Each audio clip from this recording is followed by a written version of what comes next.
नमस्कार। नमस्कार दोस्तों, नमस्कार।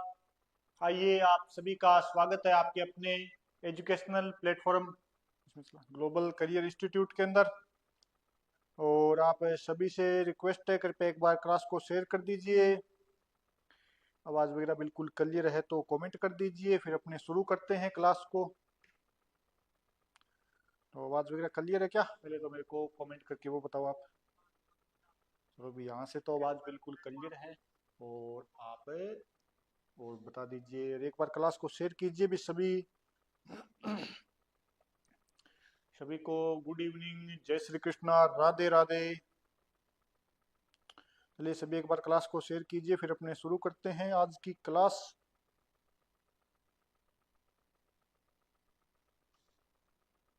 चलिए अभी शुरू कीजिए क्लास को, आप शेयर कीजिए क्लास को, फिर अपने शुरू करें।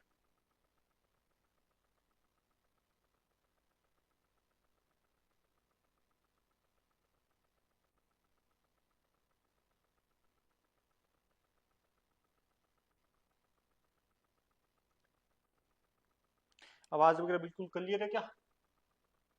तो चलो फिर करते हैं क्लास को शुरू। और आज जो अपना मॉडल पेपर रहने वाला है, कितने नंबर है?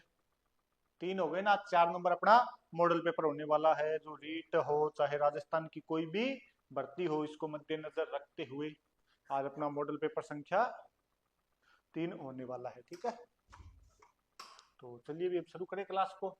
एक बार आप सभी इसको शेयर कर दीजिए क्लास को, फिर अपने शुरू करते हैं।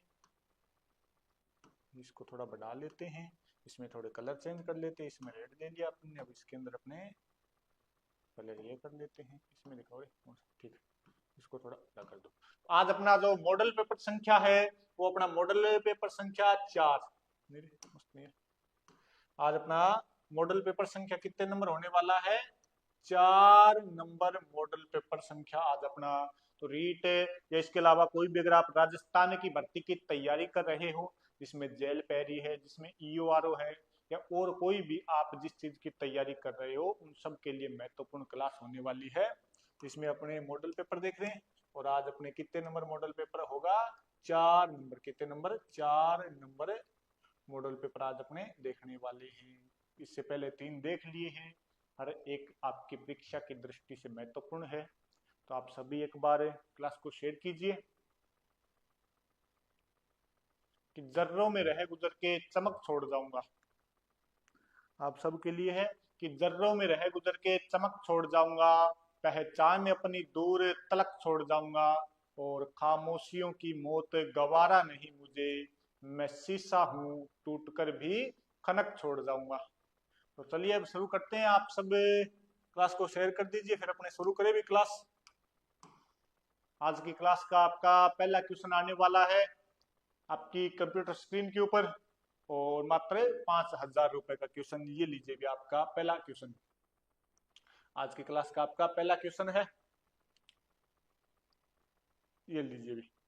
जिसमें अपने Rajasthan, history, geography, polity, culture, economy, इसके अलावा इंडिया जीके के भी क्वेश्चन है, वर्ल्ड जीके के भी क्वेश्चन है। सभी क्वेश्चन है अपने पास। तो बताइए, अब जल्दी से क्लास को शेयर कीजिए और इसका आंसर बताइए। प्रश्न है, मैं पढ़ देता हूं इसको, कि राज्य स्तरीय समारोह में देश की कितनी शख्सियतों को गांधी सद्भावना पुरस्कार से सम्मानित किया गया? तो बताइए जल्दी से। आपके सामने आपका क्वेश्चन है कि अपने जो राज्य स्तरीय समारोह है, इसके अंदर, देश के अंदर ये राज्य स्तरीय समारोह है, इसके अंदर कितने लोगों को गांधी सद्भावना पुरस्कार से सम्मानित किया गया था? बताइए जल्दी से, बताओ बताओ भी, जल्दी से बताओ कितने लोग हैं, कितने लोग हैं। और वैसे देखें तो ये भी ज्यादा पुराना नहीं है, 2022 का ही है। इसका आयोजन कब हुआ था? आपके 2 अक्टूबर 2022 को इस राज्य स्तरीय पुरस्कार समारोह का आयोजन होता है। तो चलिए अपने बात की जाए अपने राज्य स्तरीय पुरस्कार समारोह की, इसका आयोजन आपके कब हुआ था? 2 अक्टूबर 2022 को इसका क्या हुआ था? आपके आयोजन क्या होता है? इसका आयोजन होता है। गुरुजी, आयोजन कहाँ पर हुआ था? तो अपने राजस्थान के अंदर सवाई मान सिंह स्टेडियम जयपुर के अंदर आयोजन कहाँ पर हुआ था? सवाई मानसिंह स्टेडियम, सवाई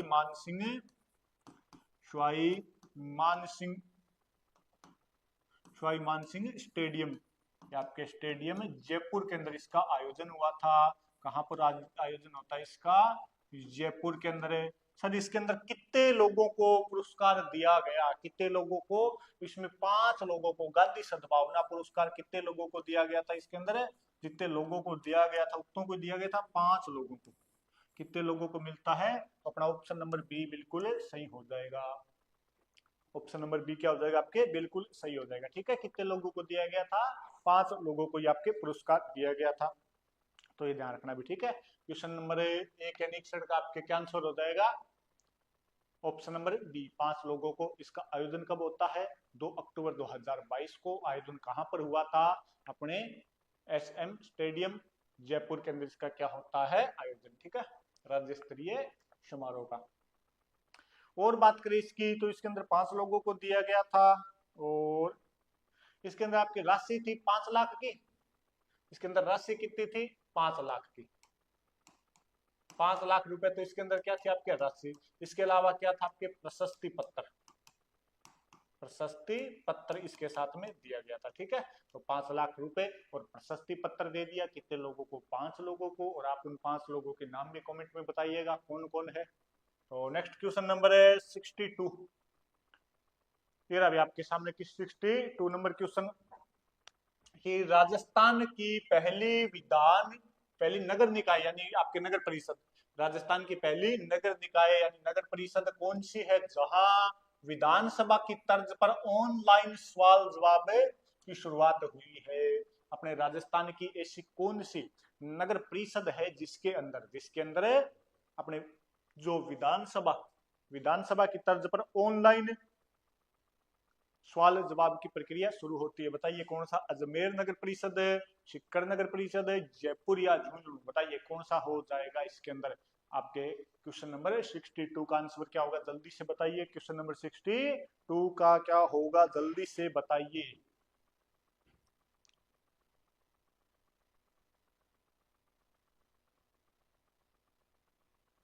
बताइए बताइए जल्दी से, आपके आंसर आने चाहिए इसके अंदर। तो ये जो विधानसभा की तर्ज पे यानी विधानसभा में ऑनलाइन सवाल जवाब होते हैं, उसकी तर्ज पर अपने आप नहीं बता रहे, तो चलिए मैं बता देता हूँ। शिक्कर नगर परिषद, कौन सी? शिक्कर नगर परिषद है जहां पर आपकी ऑनलाइन सवाल जवाब की प्रक्रिया शुरू होती है। चलिए भी नेक्स्ट क्वेश्चन की ओर। और क्वेश्चन नंबर 62 जो 63, ये रहा भी आपकी कंप्यूटर स्क्रीन के ऊपर दिखाई दे रहा है ना सही से?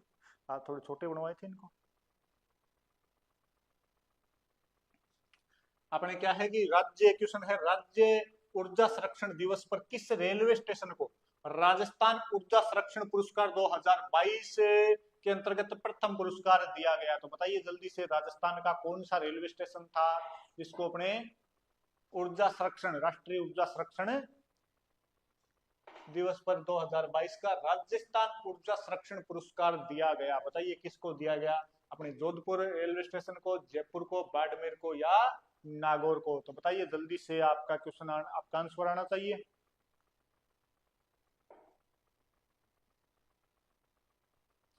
बताइए जल्दी से कौन से रेलवे स्टेशन को ये पुरस्कार मिलेगा? तो ये जो पुरस्कार मिला था ये अपने मिलता है नागौर रेलवे स्टेशन को। 2022 का जो राजस्थान ऊर्जा राष्ट्रीय ऊर्जा संरक्षण दिवस था, इसके ऊपर अपने पुरस्कार कौन सा है? राजस्थान ऊर्जा संरक्षण पुरस्कार 2022 का किसको मिलता है? आपके रेलवे स्टेशन नागौर वाले को, नागौर का जो रेलवे स्टेशन है इसको ये पुरस्कार दिया जाता है। ठीक है, क्वेश्चन नंबर है 64 आपकी स्क्रीन पर ये रहा। केंद्रीय पर्यटन मंत्रालय, कौन सा मंत्रालय? केंद्रीय पर्यटन मंत्रालय द्वारा जारी पर्यटन सांख्यिकी रिपोर्ट 2022 के अनुसार विदेशी पर्यटक आगमन में राजस्थान का कौन सा स्थान है? बताइए भी। 2022 की जो रिपोर्ट थी उसके अनुसार राजस्थान का कौन सा स्थान रहा है? बताइए जल्दी से, राजस्थान का कौन सा स्थान रहा है? राजस्थान में कितने पर्यटन आते हैं उसका आंकड़ा आप बताइए जल्दी से। राजस्थान का कौन सा स्थान रहा है? 8वां, 10वां, 5वां या 7वां? बताइए कौन सा स्थान रहा है? इसमें प्रथम स्थान किसका रहा है और द्वितीय स्थान किसका रहा है, ये भी आप बताइए।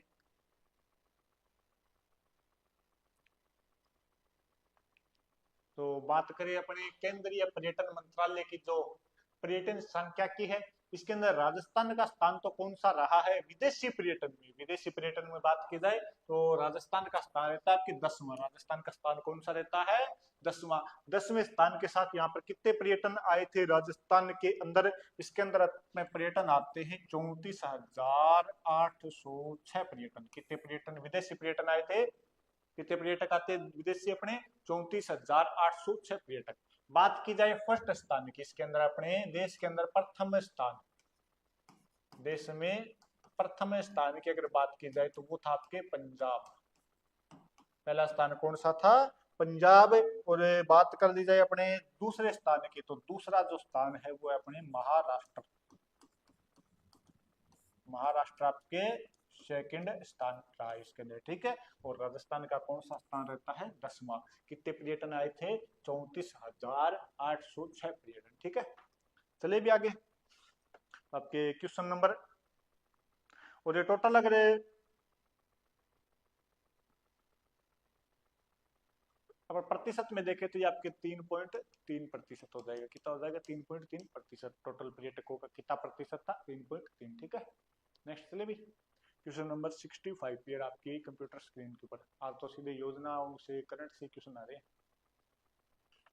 प्रधानमंत्री कुसुम योजना की दृष्टि से राजस्थान का देश में कौन सा स्थान है? पहले बताओ ये जो प्रधानमंत्री कुसुम योजना है ये किससे संबंधित है? किससे संबंधित है बताइए जल्दी से। प्रधानमंत्री कुसुम योजना की दृष्टि से राजस्थान का कौन सा स्थान है बताइए? कौन सा स्थान है बताइए जल्दी से।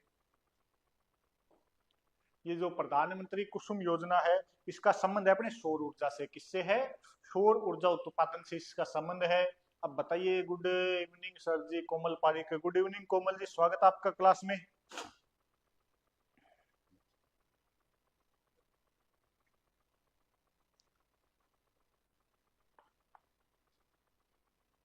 बात की जाए इसमें प्रधानमंत्री कुसुम योजना ये किससे संबंधित है अपने? ये अपने सौर ऊर्जा से संबंधित है। किससे संबंधित है?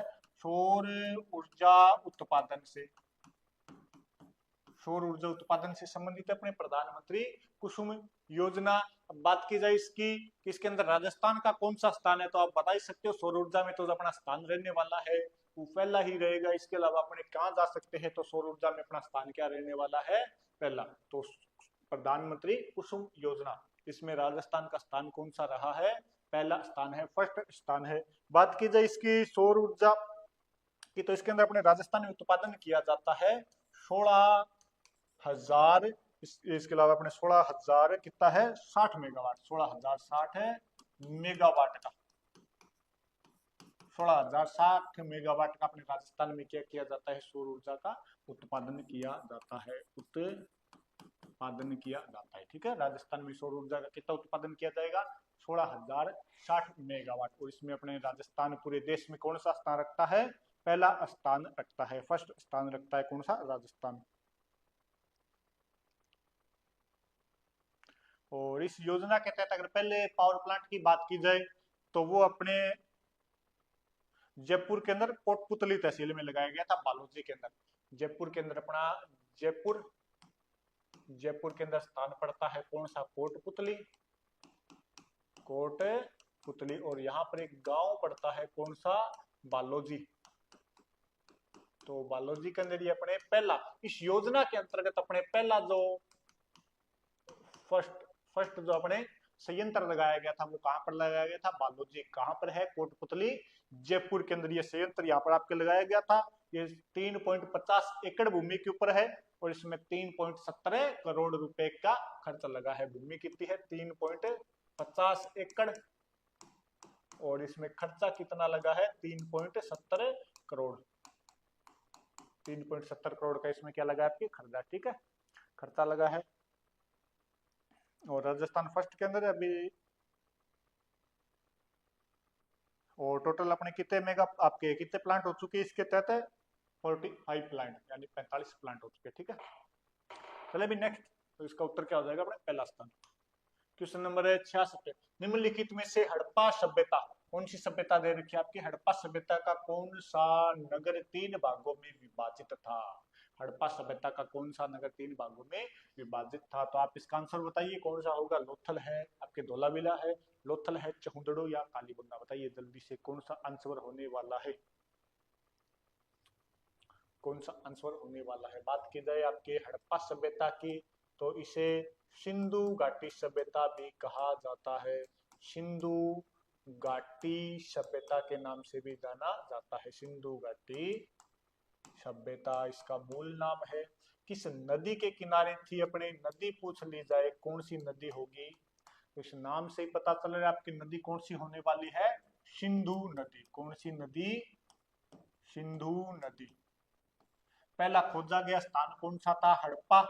और इसका जो समय है, इस सभ्यता का समय जो माना जाता है वो माना जाता है आपके लगभग कितना 2350 ईसा पूर्व से 1750 ईसा पूर्व तक इसका समय माना जाता है। प्रगति का समय, ये ध्यान रखना। बाकी शुरू तो इससे बहुत पहले हो गई थी, तो ये अपने 2350 ईसा पूर्व से 1750 ईसा पूर्व माना जाता है। अब ये सभ्यताओं वाला काम कौन करेगा, तो ये अपनी आर्कियोलॉजी डिपार्टमेंट, तो भारतीय पुरातत्व विभाग, भारतीय पुरातत्व विभाग, पुरातत्व विभाग इस कार्य को देखता है, भी सभ्यता खोजता है। और इसकी जो स्थापना की गई थी, भारतीय पुरातत्व विभाग की स्थापना कब की जाती है, 1861 के अंदर। कब की जाती है, 1861 के अंदर। कौन करता है, आपके अलेक्जेंडर कनिगम, कनिघम द्वारा इसकी स्थापना की जाती है। ठीक है,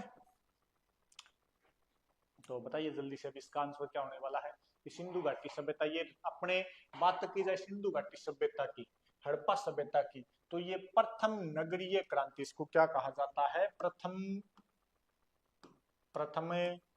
नगरीय, कैसी सभ्यता थी, नगरीय, तो प्रथम नगरीय सभ्यता भी इसको कहा जाता है, प्रथम नगरीय सभ्यता। दूसरी नगरीय सभ्यता किसे कहा जाता है, आप कमेंट करके बता सकते हो कि दूसरी नगरीय सभ्यता किसे कहा जाता है, दूसरी नगरीय सभ्यता किसे कहा जाता है, आप कमेंट करके बताइएगा। बात की जाए आपके कालीबंगा की, तो ये अपने राजस्थान के हनुमानगढ़ जिले में स्थित है। और इससे अपने को अवशेष क्या मिले हुए हैं, एक तो अपने भूकंप के अवशेष मिले हैं। इसके अलावा यहाँ से अपने एक बालक की खोपड़ी मिली है, जो शल्य चिकित्सा का उदाहरण माना जा सकता है। इसके अलावा हल से जुते हुए खेत के साक्ष्य यहाँ से मिले हैं।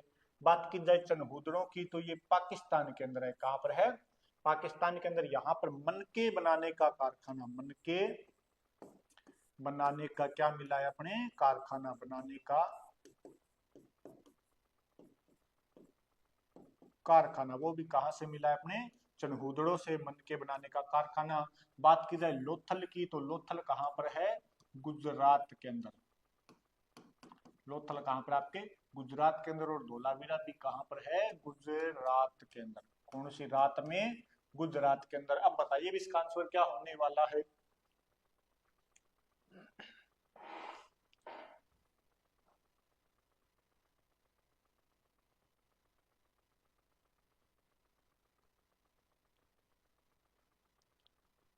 बताइए आंसर, इतनी चीजें बता दी आपको।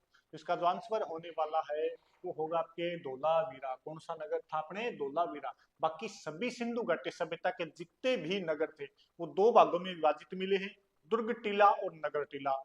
लेकिन आपके धोलावीरा के अंदर 3 भाग मिले हैं, दुर्ग टीला, मध्य टीला और फिर नगर टीला। इसकी जो खोज करते हैं वो खोज की थी आपके जेपी जोशी ने, जगपति जोशी ने इसकी क्या की थी, खोज। बात की जाए इसकी खोज की, तो इसकी खोज की थी आपके जेपी जोशी जी ने। और उत्खनन किसने किया था, 1966-67 के अंदर आपके आर एस विष्ट ने इसका, रविंदर सिंह विष्ट ने इसका क्या किया था, आपके उत्खनन करते हैं। ठीक है, तो ये अपने धोलावीरा या सिंधु घाटी सभ्यता से संबंधित बातें। स्क्रीनशॉट लेना चाहोगे क्या, जल्दी से ले लो अगर यहाँ से आपको स्क्रीनशॉट लेना है तो। ये लो, इतनी देर में तो आप स्क्रीनशॉट लेके अगले के घर तक पहुंच जाओगे। तो इसका आंसर क्या हो जाएगा, आपके धोलावीरा। आंसर क्या होने वाला है, धोलावीरा। ठीक है,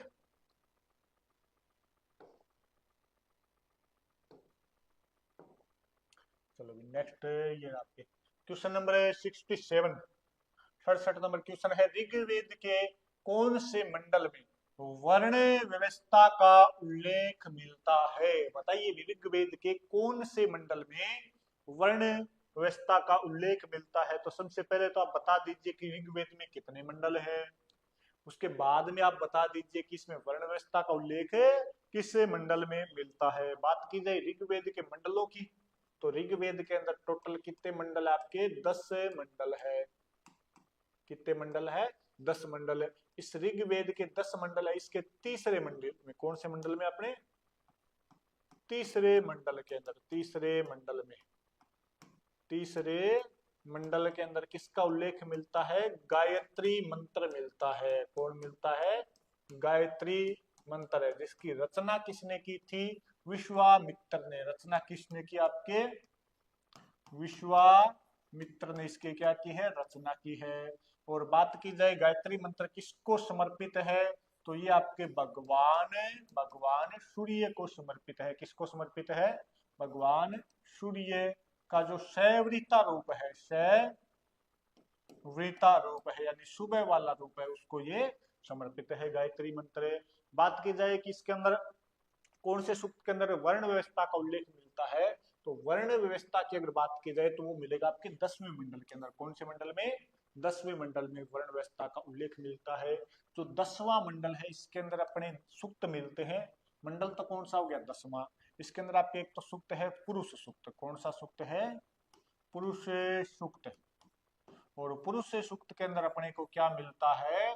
वर्ण व्यवस्था की जानकारी मिलती है। वर्ण व्यवस्था। और कितने वर्ण बताए गए हैं, तो इसके अंदर अपने को 4 वर्ण बताए गए हैं। कितने वर्ण है? 4। वो 4 वर्ण कौन कौन से हैं, तो इसमें अपने सबसे पहले दे रखा है ब्राह्मण। कौन सा वर्ण है आपके? ब्राह्मण वर्ण दे रखा है।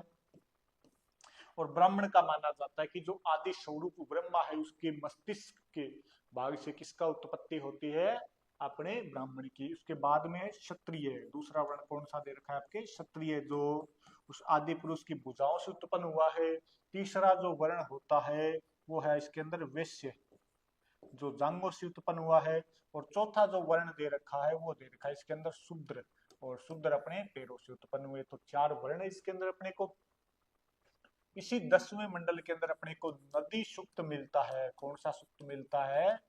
नदी सूक्त भी मिलता है, जिसके अंदर सर्वश्रेष्ठ नदी किसको बताया गया है? सर्वश्रेष्ठ नदी, सर्वश्रेष्ठ जो नदी बताया गया है वो बताया गया है किसको? सरस्वती को। सरस्वती नदी को सर्वश्रेष्ठ नदी बताया गया है। और ऋग्वेद के अंदर कौन कौन सी नदियों का उल्लेख मिलता है, तो इसके अंदर रावी नदी, जिसको पुरुषणी कहा गया था। रावी नदी को क्या कहा गया था ऋग्वेद काल के अंदर? रावी नदी। रावी नदी को क्या कहा गया था? पुरुषणी। पुरुषणी, पुरुषणी नदी कहा गया था किसको? रावी नदी को। और अभी रीट वाले एग्जाम के अंदर क्वेश्चन था आपके कि रावी नदी को किस नाम से जाना जाता था ऋग्वेद काल के अंदर? पुरुषणी नदी के नाम से। ठीक है, तो इसका आंसर क्या हो जाएगा आपके? 10वां मंडल, ऑप्शन नंबर 1 बिल्कुल सही हो जाएगा। चले भी आगे, चलो क्वेश्चन नंबर 68, क्वेश्चन नंबर 68 आपके कंप्यूटर स्क्रीन के ऊपर है कि जिस स्थान पर, आज इंडिया जीके से संबंधित क्वेश्चन है ज्यादा इसके अंदर, किस स्थान पर बुद्ध का जन्म हुआ था, वह राज्य, जिस स्थान पर बुद्ध का जन्म हुआ था वह राज्य किस वंश से संबंधित है? बुद्ध का वंश पूछ रखा है इसने। जहां पर जन्म होगा, बुद्ध राजा थे, राजा के पुत्र थे, तो जहां पर जन्म होगा वहीं पर उनका आपके क्या होगा? अधिकार होगा। तो बताइए बुद्ध का जन्म, पहले तो बताइए बुद्ध का जन्म होता कब है? बुद्ध का जन्म हुआ था 563 ईसा पूर्व के अंदर। कब होता है? 563 ईसा पूर्व के अंदर नेपाल की तराई भाग के अंदर इनका क्या होता है? जन्म। और वहां पर राज्य कौन सा हुआ करता था आपके? शाक्य राज्य। कौन सा राज्य था? शाक्य राज्य हुआ करता था इनके। और इनका जो जन्म होता है वो कहाँ पर होता है? लुम्बिनी के अंदर। बुद्ध का जन्म कहाँ पर हुआ था? लुम्बिनी के निकट, अपने कुंडलग्राम के निकट एक गांव पड़ता है लुम्बिनी, वहां पर इनका क्या होता है? जन्म होता है। तो चलिए फिर ये बात की जाए अपने बुद्ध की, तो इनका जन्म किस वंश के अंदर हुआ था? शाक्य वंश के अंदर जन्म होता कब है बुद्ध का जन्म? बात की जाए बुद्ध के जन्म की, तो इनका हुआ था 500, इनका जन्म होता है 563 ईसा पूर्व के अंदर, 563 ईसा पूर्व के अंदर है। कहाँ पर हुआ था इनका जन्म? तो वो हुआ था आपके कपिल वस्तु, कपिल वस्तु, कपिल वस्तु के निकट लुम्बिनी ग्राम के अंदर, लुम्बिनी, लुम्बिनी ग्राम में इनका क्या हुआ था? आपके जन्म होता है। और किस वंश के अंदर इनका जन्म हुआ था? जो वंश था वो था आपके शाक्य वंश। कौन सा वंश था? शाक्य वंश। इसीलिए भगवान बुद्ध को क्या कहा जाता है? आपके शाक्य मुनि के नाम से भी जाना जाता है। बात की जाए बुद्ध की, तो इनका जन्म होता कब है? तो इनका माँ आपके बुद्ध पूर्णिमा, कब जन्म हुआ था इनका? बुद्ध पूर्णिमा के दिन इनका जन्म होता है। बुद्ध पूर्णिमा को ही इनका जन्म होता है। बुद्ध पूर्णिमा को इनको ज्ञान की प्राप्ति होती है, और बुद्ध पूर्णिमा को ही भगवान बुद्ध अपने देह की क्या करते हैं? त्याग करते हैं। ठीक है, तो इनका एकमात्र त्योहार है बौद्धों का बुद्ध पूर्णिमा। और तो क्या बताया इसके अंदर? और अशोक का जो रुमनदेही अभिलेख है, अशोक का रुमनदेही अभिलेख है, वो इनके जन्म से संबंधित है। ये जानकारी कहाँ से मिलती है? अशोक के रुमनदेही अभिलेख से। अशोक के आपके रुमनदेही अभिलेख से, अशोक का जो रुमनदेही अभिलेख है, इससे अपने को ये जानकारी मिलती है। किसका है? अशोक का रुमनदेही अभिलेख है, इससे अपने को ये जानकारी मिलती है। ठीक है, चले भी आगे, चले क्या? क्वेश्चन नंबर 68 हो गया। ये लोग क्वेश्चन नंबर 69 में आज फिर जैन धर्म से आ गया क्या? चलो ये लोग जैन धर्म से संबंधित आपके क्वेश्चन आया है कि जैन धर्म के बारे में कौन सा कथन सही है। यानी इसने 4 कथन दे रखे हैं और अपने से पूछा है कि कौन सा कथन सत्य है, सही बात पूछ रखी है। पहला कथन क्या है कि महावीर स्वामी ने वर्ण व्यवस्था की निंदा नहीं की, यानी महावीर स्वामी ने कहा वर्ण व्यवस्था बिल्कुल सही है, ये बात इसने बोली है। दूसरा कथन क्या है कि महावीर से संबंधित हीनयान व महायान 2 संप्रदाय है और उन्होंने संयम पर कोई जोर नहीं दिया और वे ईश्वर की खुलेआम पूजा करते थे। तो बताइए इसमें से कौन सा कथन जैन धर्म को सूट नहीं करता, जैन धर्म से संबंधित नहीं है? कौन सा कथन है बताइए? जैन धर्म के बारे में कौन सा कथन सही नहीं है, कौन सा कथन सही है? अच्छा, सही कथन पूछ रखा है अभी, तो कौन सा कथन 4 में से सही है वो बताइए जल्दी से। तो एक तो ये भगवान की खुलेआम पूजा नहीं किया करते थे। इसके अलावा इन्होंने संयम पर जोर दिया था कि आदमी को संयम रखना चाहिए, खुद पर कंट्रोल रखना चाहिए। कंट्रोल मजनू कंट्रोल वाली फीलिंग की थी इन्होंने। बात की जाए हीनयान और महायान की, तो ये बौद्ध धर्म से संबंधित है। किस धर्म से? अपने बौद्ध धर्म से संबंधित है। बौद्ध धर्म के 2 पार्ट है, बौद्ध धर्म की 2 शाखाएं हैं, हीनयान और महायान। तो महावीर स्वामी से संबंधित क्या है? महावीर स्वामी से संबंधित है श्वेतांबर और दिगंबर। श्वेतांबर, श्वेतांबर और इसके अलावा दिगंबर, दिगंबर जो संप्रदाय है वो किससे संबंधित है? भगवान महावीर से। और अपने जो महायान और हीनयान है ये किससे संबंधित है? ये अपने बौद्ध धर्म से संबंधित है। तो 3 गलत हो गए, इसका मतलब पहला ऑप्शन बिल्कुल सही है। पहला ऑप्शन क्या है? बिल्कुल सही है। महावीर स्वामी ने जो वर्ण व्यवस्था थी उसकी निंदा नहीं की, यानी वर्ण व्यवस्था को, वर्ण जो व्यवस्था थी, व्यवस्था कैसे लिखा जाएगा? ऐसे क्या? व्यवस्था, वर्ण व्यवस्था को इन्होंने सही माना था। इनका मानना था, भगवान महावीर का मानना था कि जो पिछले कर्म के, पिछले जन्म के किए हुए कर्मों के कारण ही मनुष्य को आगे का जन्म मिलता है। अगर आपने बुरे कर्म किए हैं तो आपको निम्न जाति में, निम्न वर्ण के अंदर, जाति नहीं वर्ण के अंदर जन्म मिलेगा। अगर आपने अच्छे कर्म किए तो आपको उच्च वर्ण के अंदर जन्म मिलेगा। ये किनका मानना था? भगवान महावीर का। ठीक है, चले भी आगे। नेक्स्ट क्वेश्चन, तो इसका आंसर नंबर ए हो जाएगा, भगवान महावीर ने वर्ण व्यवस्था की निंदा नहीं की। चलो भी क्वेश्चन नंबर 70 के ऊपर, ये रहा आपके क्वेश्चन नंबर 70। निम्नलिखित में से कौन सा महाजनपद 8 राज्यों का संघ था? बताइए भी, महाजनपद कितने मिलते हैं अपने को? 16 महाजनपद। कितने महाजनपद मिलते हैं प्राचीन भारत में? 16 महाजनपद। और इनका उल्लेख कहां पर मिलता है? अंगुत्तर निकाय और भागवती सूत्र के अंदर। कहां पर मिलता है इनका? बौद्ध ग्रंथ अंगुत्तर निकाय और जैन ग्रंथ भागवती सूत्र में 16 महाजनपद जो प्राचीन भारत में थे उनका उल्लेख मिलता है, नाम मिलता है। और बात की जाए कि 8 जनपदों का संघ, 8 महाजनपदों का संघ कौन सा था? इसमें से आप बताइए भी कौन सा हो जाएगा?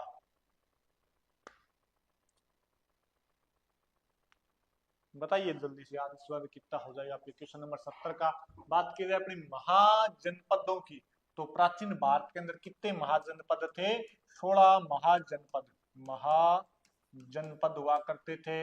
इनका उल्लेख कहां पर मिलता है? इनकी जानकारी कहां से मिलेगी अपने को कि 16 जनपद महाजनपद हुआ करते थे? तो बौद्ध ग्रंथ आपके अंगुत्तर निकाय, अंगुत्तर निकाय। और इसके अलावा अपनी जैन ग्रंथ है भागवती सूत्र, भागवती सूत्र से अपने को इसकी जानकारी मिलती है, अंगुत्तर निकाय। इसके अलावा बौद्ध ग्रंथ अपने खुदम निकाय, खुदम निकाय, अंगुत्तर निकाय, भागवती सूत्र, इनसे अपने को क्या मिलती है? जानकारी। कौन सा निकाय? खुदम निकाय, खुदम निकाय से भी अपने को जानकारी मिलेगी। तो 16 महाजनपद हुआ करते थे।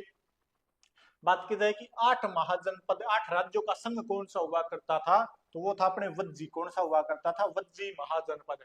8 राज्यों का क्या हुआ करता था? संघ। इसके अंदर शक्तिशाली कौन थे अपने? आपके लिच्छवी, लिच्छवी, लिच्छवी, लिच्छवी राजकुमार चलना, लिच्छवी भी इसके अंदर हुआ करते थे। इसके अलावा ज्ञात्रक, ज्ञात्रक भी इसी के अंदर हुआ करते थे। विदेह भी इसी के अंदर हुआ करते थे, विदेह। तो ये सभी किसके अंदर शामिल थे? आपके वज्जी संघ में शामिल हुआ करते थे, वज्जी संघ में शामिल थे आपके लिच्छवी, ज्ञात्रक और विदेह। ये 3 शक्तिशाली हुआ करते थे। ज्ञात्रक जिसमें भगवान महावीर का जन्म होता है। लिच्छवी, लिच्छवी दोहित्र किसको कहा जाता है? आपके लिच्छवी दोहित्र समुद्रगुप्त को कहा जाता है। ठीक है, तो लिच्छवी एक शक्तिशाली वंश हुआ करता था अपने। नेक्स्ट बताइए भी,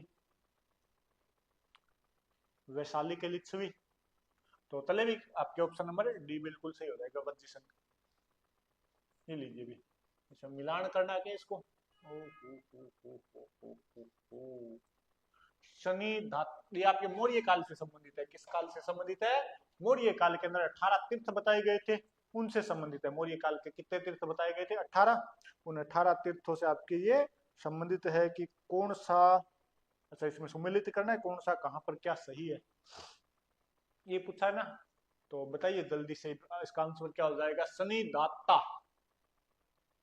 शनि दाता के सामने दे रखा है राजस्व संग्रहकर्ता, प्रदेष्टा, दीवानी मामलों का मुख्य न्यायाधीश है, समाहर्ता, कोषाध्यक्ष और व्यवहारिक फौजदारी मामलों का मुख्य न्यायाधीश।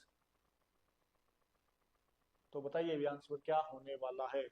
बताइए आंसर क्या होने वाला है क्वेश्चन नंबर 71 का। क्वेश्चन नंबर 71 का क्या होने वाला है? शनि दाता जो हुआ करता था वो तो हुआ करता था आपकी कोषाध्यक्ष। क्या हुआ करता था? कोषाध्यक्ष। शनि दाता का काम क्या था? कोषाध्यक्ष, कोष का अध्यक्ष हुआ करता था, खजाने का अध्यक्ष हुआ करता था।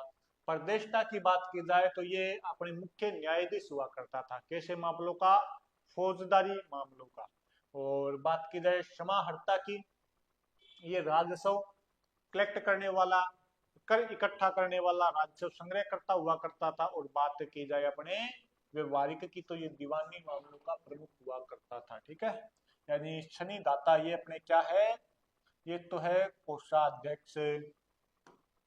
बात करें अपने प्रदेष्टा की, तो ये फौजदारी, हाँ फौजदारी मामलों का प्रमुख हुआ करता था। बात करें अपने समाहर्ता की, तो समाहर्ता हुआ करता था आपके राजस्व मामलों से संबंधित। और बचा कौन इसके अंदर? व्यवहारिक। क्या व्यवहारिक जो हुआ करता था, व्यवहारिक जो हुआ करता था, व्यवहारिक जो हुआ करता था, ये क्या हो गया आपके? दीवानी मामलों से संबंधित है। तो आप एक ही सीध में आ जाओ 3 नंबर। ठीक है, एक ही सीध में क्या आ जाओ आप? 3 नंबर। एक ही सीध में 3 2 में है, इसके अलावा 2 की सीधी में आ जाओ 4 नंबर, बी के साथ में अपने 4 नंबर फिर 2 में है, फिर आप सी के साथ में आ जाओ 1 नंबर, तो ऑप्शन नंबर ए बिल्कुल सही हो जाएगा। ठीक है, शनि दाता, इसमें अमात्य हुआ करते थे अपने, जो प्रमुख हुआ करते थे। कितने तीर्थ बताए गए हैं? ये मौर्य काल के अंदर है। किस काल के अंदर है? अपने मौर्य काल की राजनीति व्यवस्था है, प्रशासनिक व्यवस्था है। इसके अंदर 18 विभाग बताए गए थे, 18 विभाग, और इन विभागों को क्या बोला जाता था? तीर्थ। इन विभागों को क्या बोला जाता था?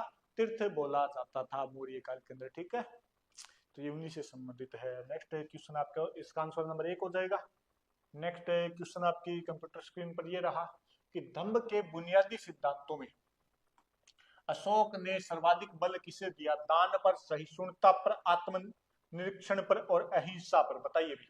धम्म, धम्म मतलब अपने अशोक का धर्म, धम्म का मतलब क्या हो गया? अशोक का धर्म। तो बताइए अशोक ने सर्वाधिक बल किस पर दिया? अशोक ने सर्वाधिक बल किस पर दिया? बताइए जल्दी से जल्दी से जल्दी से बताइए भी। आपका आंसर आना चाहिए, आपका आंसर आना चाहिए, मतलब आना चाहिए। बताइए जल्दी से। तो अशोक जो सर्वाधिक बल देता है वो किस पर देता है?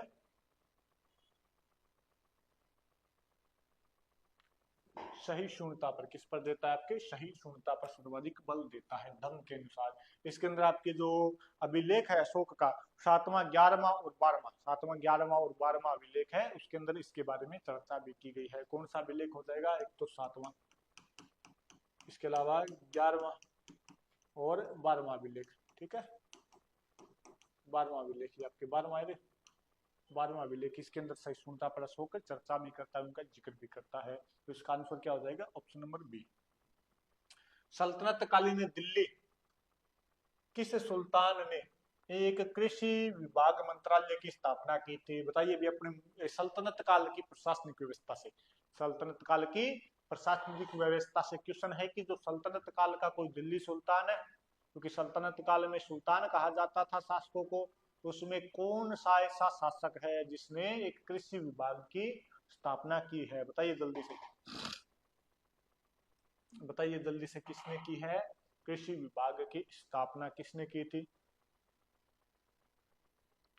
और उस कृषि विभाग को क्या कहा जाता था? आपके कृषि विभाग किधर गया? ये कृषि विभाग मंत्रालय है, इसको कहा जाता था आपके दीवान ए कोही, दीवान ए कोही के नाम से जाना जाता था उस कृषि मंत्रालय को, कृषि विभाग को। और स्थापना कौन करता है? ये करता है आपके मोहम्मद तुगलक, मोहम्मद तुगलक इसकी स्थापना करता है। ठीक है, कृषि विभाग से संबंधित था, इसमें इसको दीवान ए कोही नाम दिया। बात की जाए बलबन की, तो बलबन, बलबन ने क्या किया था? आपके चालीसा संगठन को समाप्त किया था।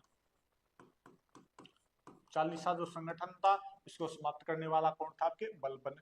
अलाउद्दीन खिलजी, इसकी अपने बाजार नीति, इसकी क्या प्रसिद्ध थी? बाजार नीति, बाजार नीति इसकी बहुत ज्यादा प्रसिद्ध हुआ करती थी। अलाउद्दीन खिलजी अपने बाजार नियंत्रण के लिए, इसके अलावा इसने स्थायी सेना भी इसने रखनी शुरू की थी। घोड़े दागने भी अलाउद्दीन खिलजी शुरू करता है। इसकी बाजार नीति में ये था भी, अगर कोई व्यक्ति कोई मणिया कम तोलता है, जितना कम तोलेगा उतना उसके शरीर का मांस काट लिया जाएगा। तो ये अपने अलाउद्दीन बाजार नीति के लिए। और फिरोज शाह तुगलक नहर निर्माण के लिए, फिरोज शाह तुगलक क्या अपने नहर निर्माण के लिए प्रसिद्ध है। चलिए भी आगे क्वेश्चन नंबर 74, आपके निम्नलिखित में से किसने अब्बासी खलीफा की प्रभुता को अस्वीकार कर दिया और स्वयं को खलीफा घोषित कर दिया? ये भी आपके दिल्ली सल्तनत से संबंधित क्वेश्चन है, दिल्ली सल्तनत से संबंधित क्वेश्चन है। तो बताइए कौन है? बात की जाए, इसमें एक शब्द दे रखा है आपके खलीफा। बात की जाए खलीफा, तो खलीफा मुस्लिम धर्म का, मुस्लिम धर्म का प्रमुख क्या कहलाता था? आपके राजनीतिक प्रमुख है ये, ध्यान रखना। ठीक है, मुस्लिम धर्म का जो राजनीतिक प्रमुख हुआ करता था वो क्या कहलाता था? आपके खलीफा। खलीफा कहाँ पर बैठता था? कहाँ का शासक हुआ करता था? बगदाद का। और जो जितने भी अपने भारत के अंदर सुल्तान बने हैं यानी सल्तनत काल के, वो सभी किसके प्रतिनिधि हुआ करते थे? खलीफा के।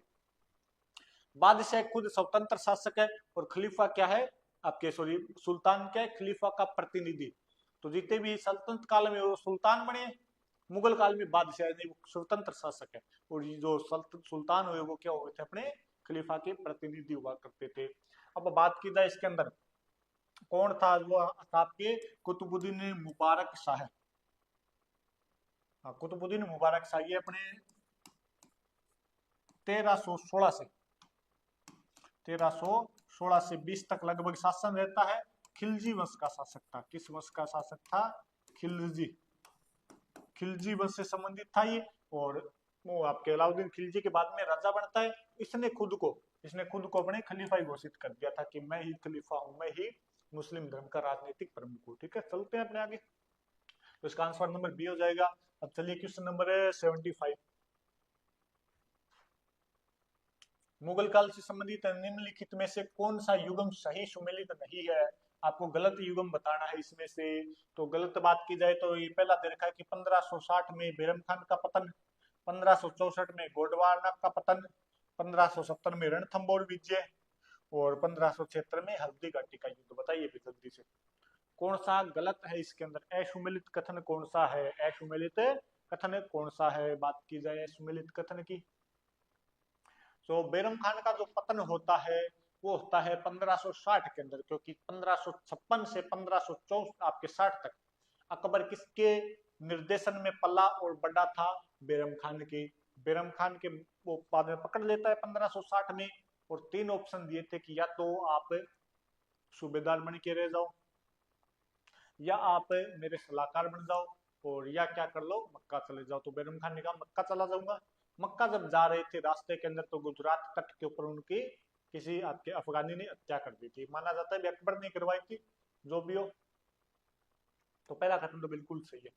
1564 में आपके गोंडवाना विजय, 1564 में कौन सी विजय थी? गोंडवाना विजय। गोंडवाना की रानी हुआ करती थी दुर्गावती।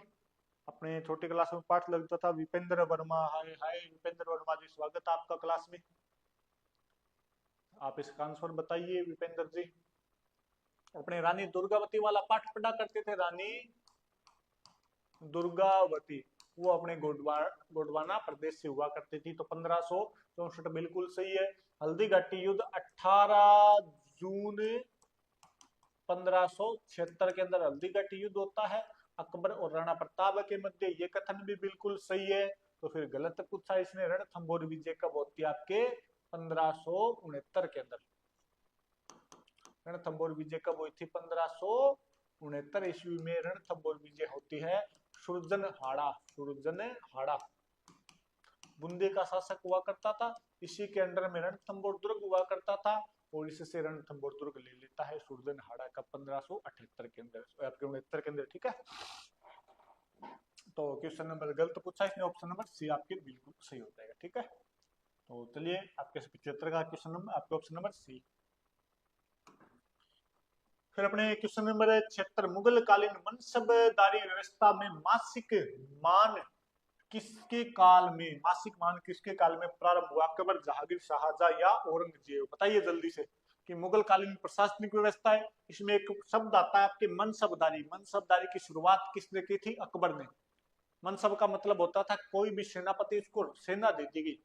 और ये 10 से लेकर 10,000 तक हुआ करती थी मनसबदारी। कितने से? 10 से 10,000। बात की जाए मनसबदारी की तो शुरुआत कौन करता है? आपके शुरुआत करता है अकबर।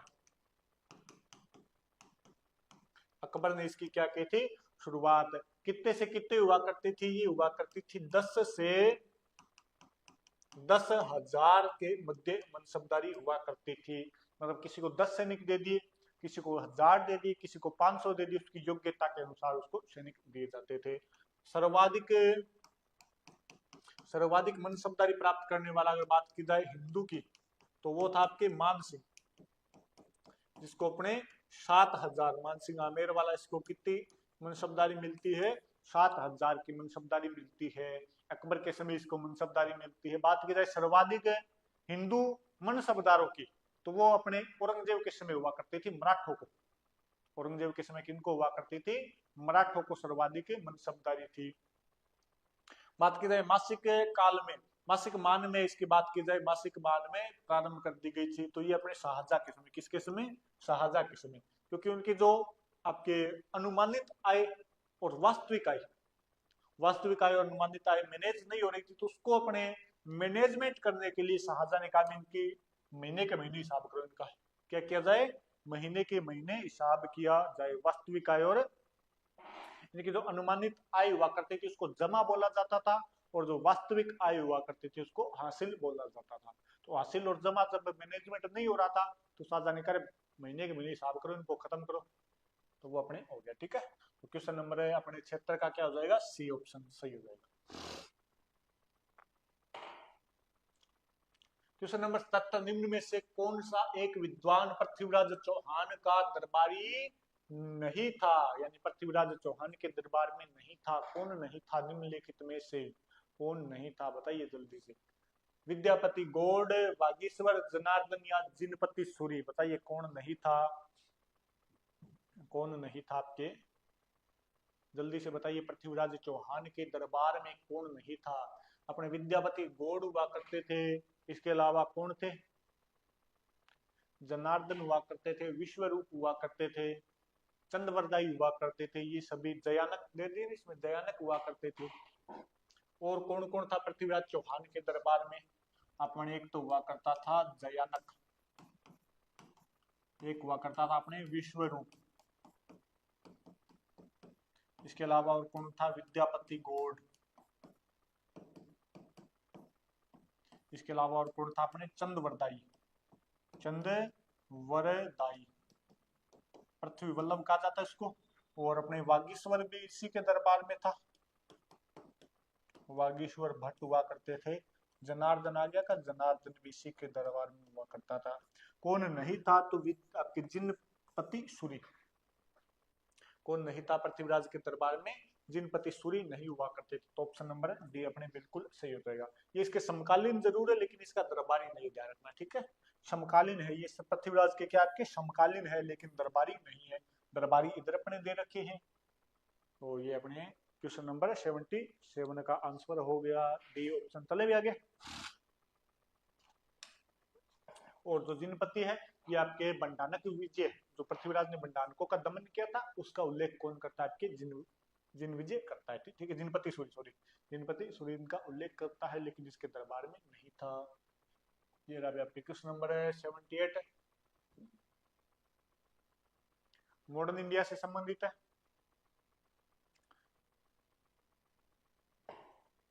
सर्वप्रथम किस स्थान पर प्रत्यक्ष कार्यवाही दिवस मनाया गया था, सर्वप्रथम किस स्थान पर प्रत्यक्ष कार्यवाही दिवस मनाया गया था, यानी सीधी कार्यवाही दिवस है।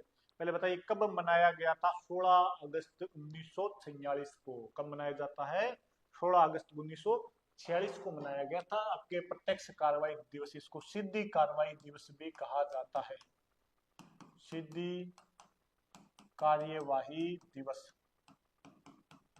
कब मनाया गया था आपके, 16 अगस्त को 1946 को। किसके द्वारा, मुस्लिम लीग के द्वारा, मुस्लिम लीग के द्वारा ये मनाया गया था। क्यों मनाया गया था, क्यों की बात की जाए तो पाकिस्तान की मांग के लिए, पाकिस्तान देश की, नए पाकिस्तान देश की मांग करे थे इसलिए मनाया गया था।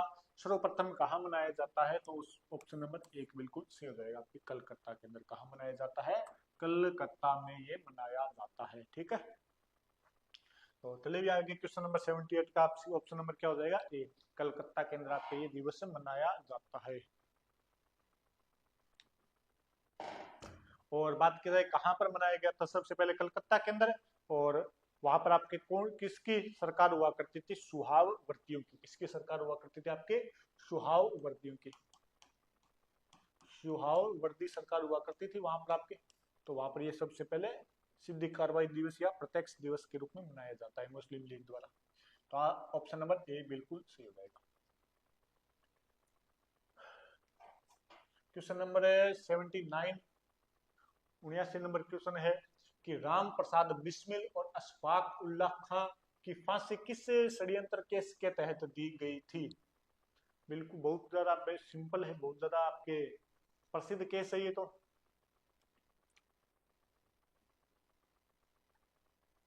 अगस्त 1925 की घटना है आपके, कब की घटना है? अगस्त 1925 की ये घटना है। और घटना कौन सी आपके? Kakori train action. पहले अपने काकोरी ट्रेन कांड कहा जाता था इसको, अब क्या नाम दे दिया गया है? काकोरी ट्रेन एक्शन के नाम से जाना जाता है। इसमें क्रांतिकारियों ने आपके लखनऊ लखनऊ के पास काकोरी गांव है, वहां पर लखनऊ के पास कौन सा गांव है? काकोरी। वहां पर एक अंग्रेजों की ट्रेन को लूट लिया था, जिसमें से पैसे वगैरह निकालने के लिए। तो इसमें कुल 16-17 लोग 16-17 शामिल थे, जिसमें से 4 को फांसी हुई थी। इसमें से 2 कौन थे आपके? राम प्रसाद बिस्मिल और अशफाक उल्ला खां। इसके अलावा अपने राजेंद्र सिंह लाहरी भी इसी के अंदर शामिल हुआ करते थे। एक नाम अभी मैं बोल रहा हूँ। तो ये अपने अगस्त 1925 की घटना है। कौन सी है? Kakori train action. Kakori train action से संबंधित है। ठीक है।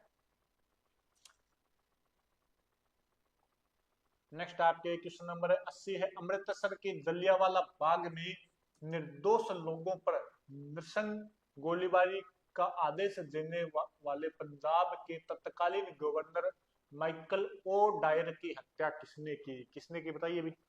Michael O'Dwyer. Michael R Dyer अलग था, माइकल ओ डायर अलग था। तो बताइए इसकी हत्या कौन करता है? लंदन में जाकर इसकी हत्या कर दी थी असेंबली हॉल के अंदर। तो जलियांवाला बाग हत्याकांड होता कब आपके? 13 अप्रैल 1919 को ये आपके हत्याकांड हुआ था। 13 अप्रैल 1919 को। कब होता है? 13 अप्रैल 1919 को आपके जलियांवाला बाग हत्याकांड होता है। कहां पर हुआ था? पंजाब के अमृतसर के अंदर। इसके अनुसार जो अंग्रेजों की रिपोर्ट मानी जाए तो 379 लोग मारे गए थे, या 69 जितने भी अपने 379 लोग मारे गए थे, 79। ठीक है, 379। अपने वालन का लगभग 1000 से आपके प्लस ही लोग मारे गए हैं। तो इसमें फिर ओ डायर आपके जो जिसने गोलीबारी का आपके आदेश दिया था वो था general R Dyer. General R Dyer, ठीक है, आदेश देने वाला। और ये अपने यहाँ का गवर्नर हुआ करता था पंजाब का। और डायर आर डायर यहाँ पर क्या हुआ करता था? सैन्य का अधिकारी। तो इसको जो मारता है वहां पर जाकर लंदन के अंदर सरदार उधम सिंह, ये अपने लंदन में इसको मार देता है जाकर, लंदन के असेंबली हॉल के अंदर। लंदन के असेंबली हॉल में जाकर इसको गोलियों से भून देता है। ठीक है, 1940 के अंदर ये जनरल डायर की क्या कर देता है? ओ डायर की क्या कर देता है? हत्या। जनरल ओ डायर की क्या कर देता है? हत्या। कब कर देता है? 1940 के अंदर। 1940 में आपके सरदार उधम सिंह जाते हैं लंदन, और वहां पर वकील बन के जाते हैं असेंबली हॉल में जाकर आपके किसकी हत्या कर देते हैं? जनरल ओ डायर की। चले भी आगे। विषुव से तात्पर्य है, बताइए विषुव से तात्पर्य है। विषुव से तात्पर्य क्या है? Question number 81। क्वेश्चन नंबर आपके 81। विषुव से तात्पर्य है सूर्य का कर्क रेखा पर लंबवत होना, सूर्य का भूमध्य रेखा पर लंबवत चमकना, सूर्य का मकर रेखा पर लंबवत चमकना, सूर्य का कर्क व मकर रेखा पर लंबवत चमकना। बताइए आपके विषुव का अर्थ क्या होता है?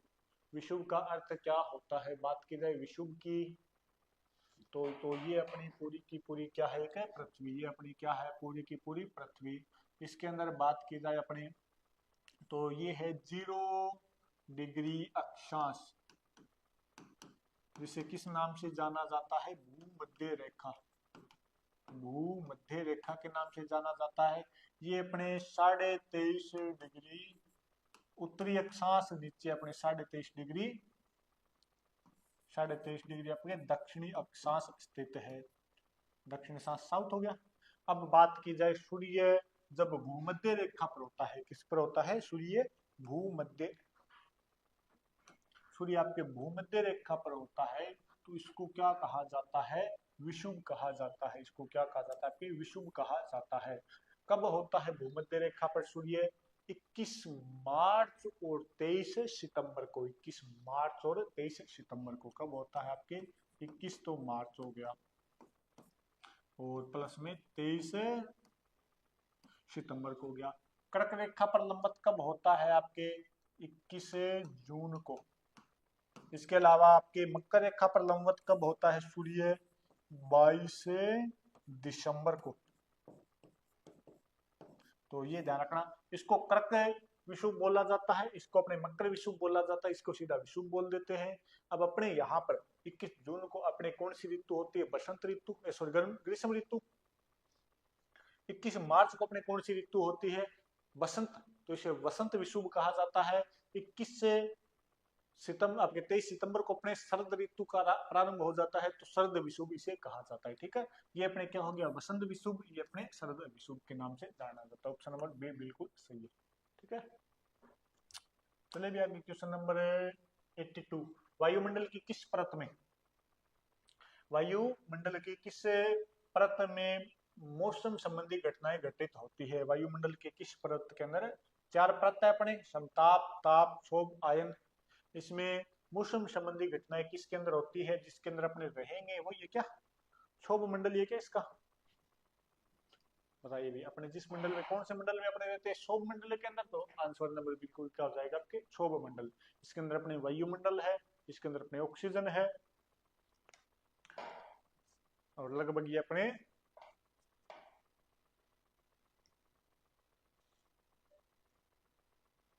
अच्छा इसमें क्या पूछ रखा है? मौसम संबंधी घटनाएं क्षोभ मंडल में होगी या ताप मंडल के अंदर? तो इसको तो अपने छोड़ दो भी एक बार इसको। ठीक है, ये क्वेश्चन आप छोड़ दो यहाँ से। आप इसके अंदर कमेंट में बता देना भी क्या होगा इसका, क्षोभ मंडल होगा या ताप मंडल होगा। क्वेश्चन नंबर 82 क्षोभ मंडल होना चाहिए मेरे हिसाब से। तो क्षोभ ही कर लो अपने, क्षोभ ही होगा। जहाँ पर अपने रहेंगे उसी के अंदर मौसम बनता है ना, मौसम तो उसी में बनेगा जहाँ पर अपने रहेंगे। ये सबसे महत्वपूर्ण परत है, इसके अंदर अपने जीवन होता है। क्षोभ ही कर लो आप, तो छोड़ो बाकी।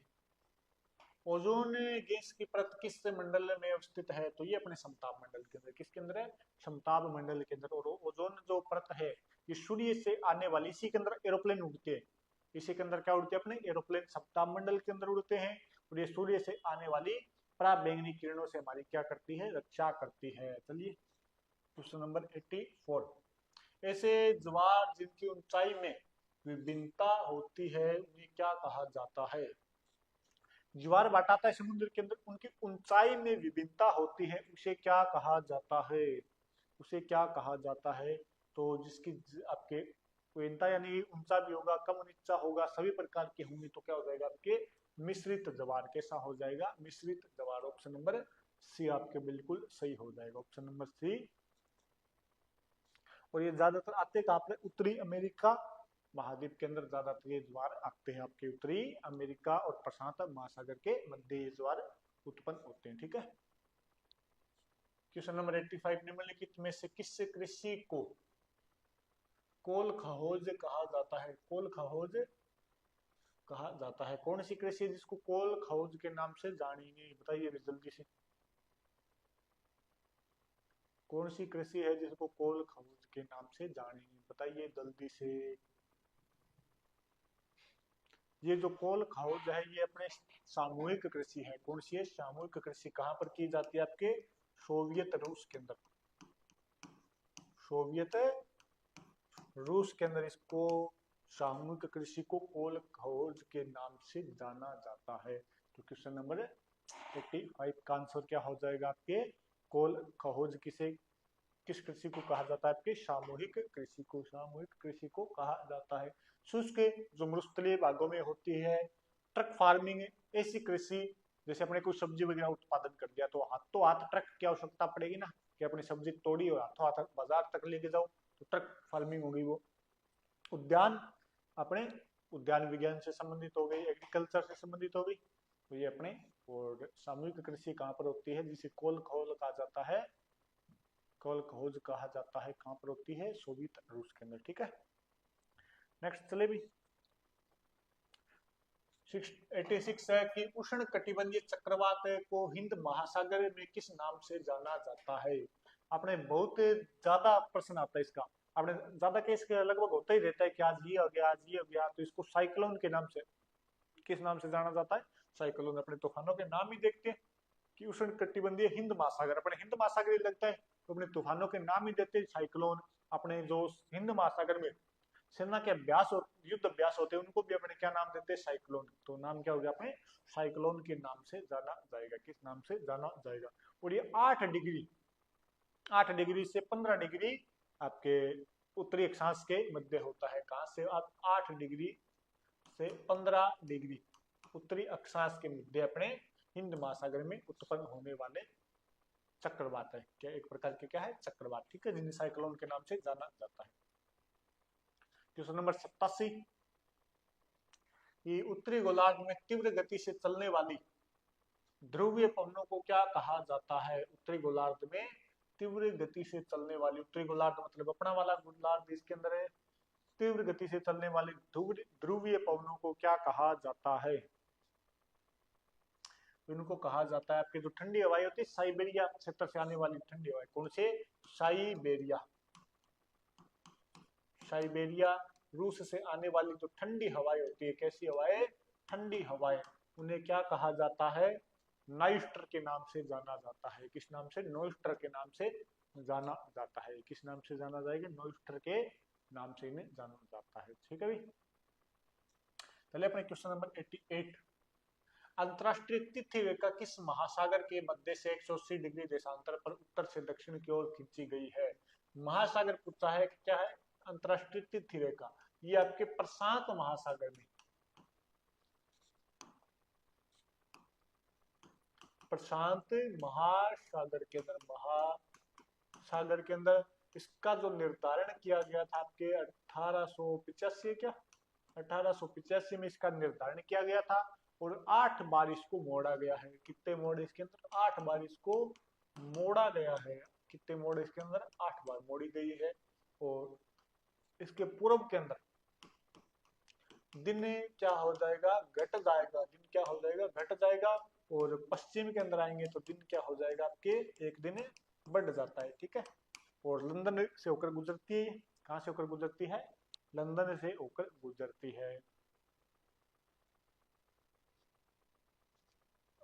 1984 में इसका हुआ है। ठीक है, 1984-85 जो भी थोड़ा देख लेना इसके बारे में। तो ये अपनी हो गई इसका निर्धारण 1984 में अपने वॉशिंगटन में संपन्न हुआ था इसका निर्धारण। तो वहां से ही आपके आगे चले भी आगे। क्वेश्चन नंबर 88 का फिर क्या हो जाएगा, प्रशांत महासागर, ऑप्शन नंबर 1 बिल्कुल सही हो जाएगा। कहां से गुजरती है, प्रशांत महासागर से। सेकंड लास्ट क्वेश्चन, अर्जेंटीना देश में पाए जाने वाले शीतोष्ण कटिबंधीय घास के मैदान को क्या कहा जाता है। इतनी बार आ चुका है ये क्वेश्चन तो अपने, ये घास के मैदान, तो विश्व के जितने भी घास के मैदान हैं, एक बार तो आप उन सब घास के मैदानों को क्या कर लेना, भी अच्छे से पढ़ लेना, क्योंकि ये क्वेश्चन तो बहुत बार आ चुका है कि क्या कहा जाता है घास के मैदानों को, पंपास क्या कहा जाता है। अर्जेंटीना देश में पाए जाने वाले घास के मैदानों को पंपास कहा जाता है। क्या कहा जाएगा, पंपास के नाम से इन्हें जाना जाता है। ठीक है भाई, और आज की क्लास का अपने लास्ट क्वेश्चन, चलते हैं आगे लास्ट क्वेश्चन की तरफ। विश्व प्रसिद्ध फोर्ड मोटर्स का कारखाना कहां पर स्थित है। विश्व प्रसिद्ध फोर्ड मोटर्स का कारखाना, यानी जहां पर होगा, जहां पर उन्हें क्या मिलेगा, आपके लोहे अच्छे से मिलेगा, लोहे इस्पात का सबसे बड़ा कारखाना, जहां पर आपके लोहे इस्पात का सबसे बड़ा उपभोक्ता है आपके फोर्ड मोटर्स। तो जहां पर सबसे ज्यादा लोहे मिलेगा इनको, वहीं पर इनका क्या मिलेगा, आपके कारखाना। और वो कारखाना कहाँ पर है इनका, डेट्रॉइट, कहाँ पर है, डेट्रॉइट के अंदर इनका कारखाना है। और डेट्रॉइट कहाँ पर है भी, ये आपके संयुक्त राज्य अमेरिका के अंदर। डेट्रॉइट कहाँ पर, आपके संयुक्त राज्य अमेरिका के अंदर, संयुक्त राज्य अमेरिका के अंदर स्थित है। ठीक है, तो ये अपने डेट्रॉइट, इसका आंसर नंबर बी बिल्कुल सही हो जाएगा। आंसर नंबर बी क्या हो जाएगा, बिल्कुल सही, क्योंकि जो फोर्ड मोटर्स है उसको सर्वाधिक क्या चाहिए, अपने लोहे इस्पात, लोहे इस्पात गाड़ियां बनाता नहीं फोर्ड मोटर्स, तो सर्वाधिक लोहे इस्पात का बड़ा कारखाना का अपने डेट्रॉइट, तो यहाँ से इसका आपूर्ति हो जाती है। चले भी आगे, तो ये अपने क्वेश्चन हो गए आज के, ये लोग आज के क्वेश्चन अपने पूरे हो गए। कौन सा मॉडल पेपर था अपने पास, अपने पास मॉडल पेपर संख्या 4 भी क्या हो चुका है, कंप्लीट है। 4 नंबर मॉडल पेपर क्या हो चुका है अपना, कंप्लीट हो चुका है। तो इसी तरह बने रहिए। तो अपने और भी मॉडल पेपर 10 कितने करेंगे, अपने 10 मॉडल पेपर करने वाले हैं, जिसमें से अपने 4 हो चुके हैं, 6 अभी बाकी पड़े हैं। तो अपने 6 और कर लेंगे, फिर उसके बाद में अपने कोई क्लास शुरू कर लेंगे भी राजस्थान जीके वगैरह की। तो चलिए आप सभी से लेते हैं विदा, फिर कल मिलेंगे इसी टाइम 6 बजे। और आप सभी से रिक्वेस्ट है, कृपया क्लास को ज़्यादा से ज़्यादा शेयर कीजिएगा, कमेंट कीजिए और चैनल को सब्सक्राइब भी कीजिए। और किसी क्वेश्चन में दिक्कत हो तो आप इसका कमेंट बॉक्स में कमेंट कर सकते हैं। तो चलिए फिर क्लास इसी टाइम अपने 6 बजे तैयार रहिएगा। मिलते हैं फिर नए मॉडल पेपर के साथ। तो चलिए आपसे अभी लेते हैं विदा। सभी को गुड इवनिंग, जय श्री कृष्णा, राधे राधे। सभी का दिन शुभ हो, सभी की मनोकामनाएं पूरी हो, इसी साल में आप नौकरी पाओ, इसी मनोकामना के साथ आपसे लेते हैं विदा। तो चलिए भी जय हिंद और जय भारत सभी को।